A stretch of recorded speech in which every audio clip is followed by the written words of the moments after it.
too long to make your move, and now you're in the friend zone. No. I'm not in the zone. Oh, Ross, you're mayor of the zone. You think you know what the friend zone means? You're probably wrong. And Joey reveals the secret, so watch until the end.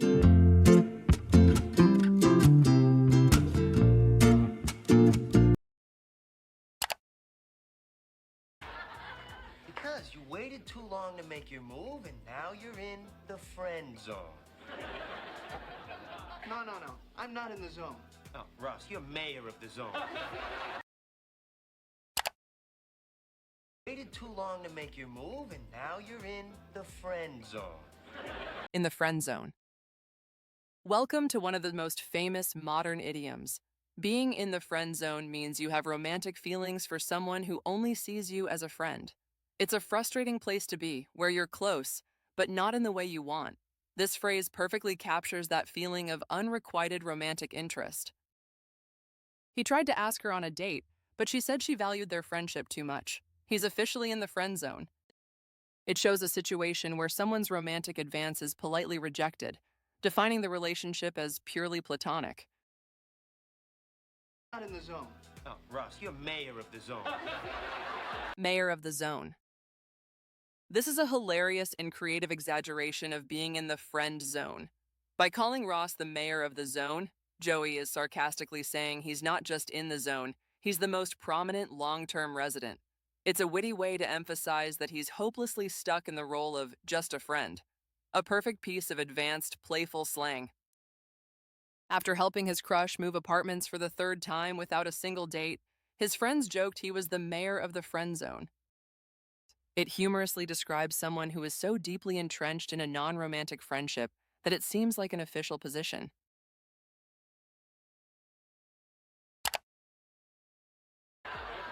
Look, I'm taking my time, all right? I'm laying the groundwork. Yeah, I mean, every day I get just a little bit closer to, Priesthood! Look, Ross, I'm telling you, she has no idea what you're thinking. And if you don't ask her out soon, you're gonna end up stuck in the zone forever. Are we taking my time, all right? I'm laying the groundwork. Yeah. Laying the groundwork. This is a fantastic idiom for strategic planning. Laying the groundwork means preparing the essential foundation for a future plan to succeed.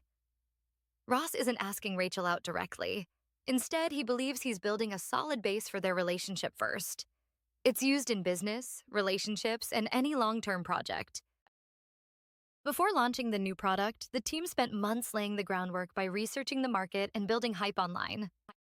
It describes the preparatory work done to ensure a future project is successful. No idea what you're thinking. And if you don't ask her out soon, you're gonna end up stuck in the zone forever. I will. End up stuck. This powerful expression describes arriving at an undesirable final state or location. The word stuck adds a feeling of being trapped and unable to escape. Joey is warning Ross that his inaction will lead to a permanent, inescapable position in the friend zone. It's a common way to talk about the negative consequences of a decision or lack thereof. We missed the last train and ended up stuck in the city overnight. It describes being left in an inconvenient situation with no easy way out.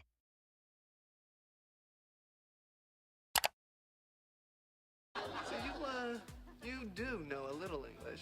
Oh, little. Yeah. Do you know the word crap-weasel? No? That's funny, 'cause you are a huge crap-weasel. Little. Yeah. Do you know the word crap-weasel? Crap-weasel. This is a highly creative and very informal insult. A crap-weasel isn't a real animal, of course. It combines a vulgar word for garbage with weasel, an animal often seen as sneaky and treacherous. Ross invents this term to call Paolo a worthless, deceitful person in a way that Paolo won't understand. It's a perfect example of how native speakers play with language to create unique insults. That guy lied about his experience just to get the job? What a total crap-weasel. It's a strong, creative insult used to describe someone who is contemptible and dishonest. That's funny, 'cause you are a huge crap-weasel. Huge. while huge literally means very large. In this context, it's used as an intensifier for an insult. Calling someone a huge crap-weasel means they are not just a little bit of a crap-weasel, but an extreme example of one. English speakers often use size adjectives like huge, big, or major to add emphasis to their feelings, whether positive or negative. It's all about amplifying the meaning.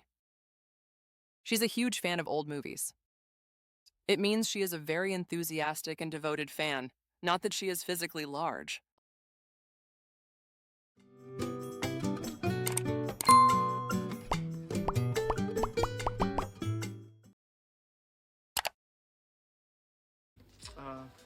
Rachel and I are... we're kind of a thing. Thing? Thing, yes, thing. You at the sex? No. No. Technically the sex is not being had, but that's,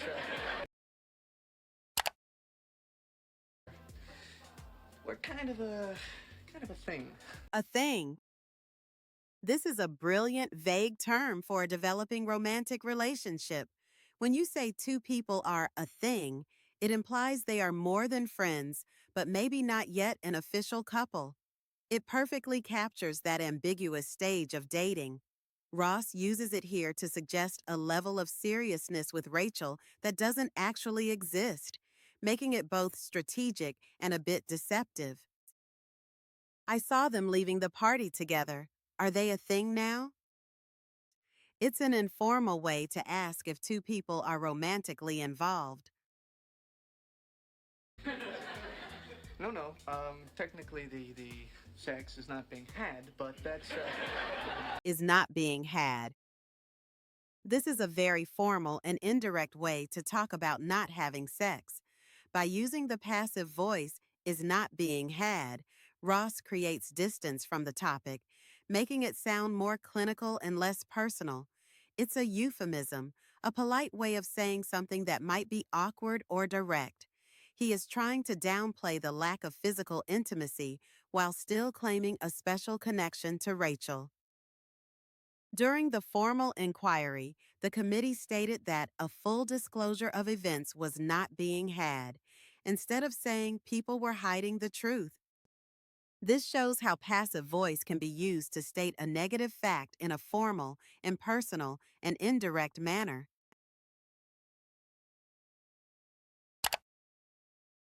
All right, well, see, Barry wouldn't even kiss me on a miniature golf course. come on.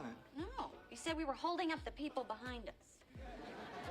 And you didn't marry him because... Come on. No, he said we were holding up the people behind us. Holding up. The phrasal verb to hold up means to delay or block someone or something. Imagine physically holding something up so it can't move forward. In this story, Barry didn't want to kiss Rachel because he thought they were causing a delay for the people waiting in line behind them on the golf course. It's a very common expression for causing delays in traffic, queues, or projects. Sorry I'm late. I was held up in a meeting that ran over. It explains that a delay was caused by an external factor. And you didn't marry him because... Marry him. In English, the verb marry is directly followed by the object without a preposition like with or to. You marry someone. This is a common mistake for learners. The question, and you didn't marry him because, is a sarcastic way of saying, it's obvious why you didn't marry him. It highlights that Barry's reason for not kissing her was a clear sign of his lack of passion. She decided to marry him after they had been dating for 5 years. This demonstrates the correct grammatical structure, where marry is immediately followed by the person.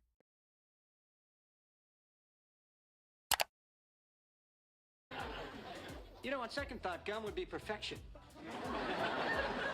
Gum would be perfection? Gum would be perfection. Could have said gum would be nice, could have said I'll have a stick, but no. For me, gum is perfection. You know, on second thought, gum would be perfection.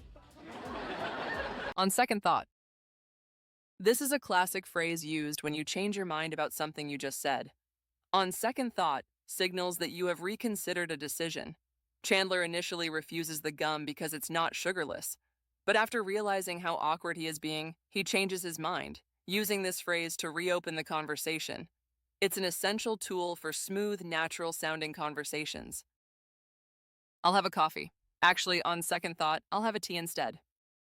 It shows someone quickly reversing their initial choice after a moment of reconsideration.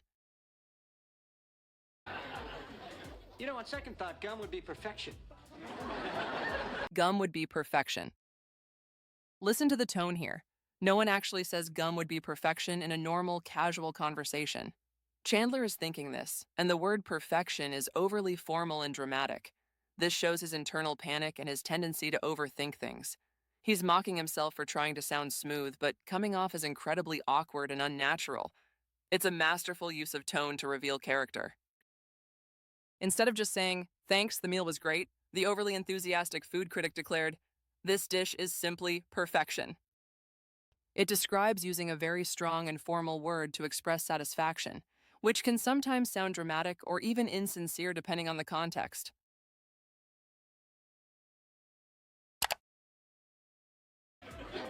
This is so typical. I'm always the last one to know everything. Oh, you are not. We tell you stuff.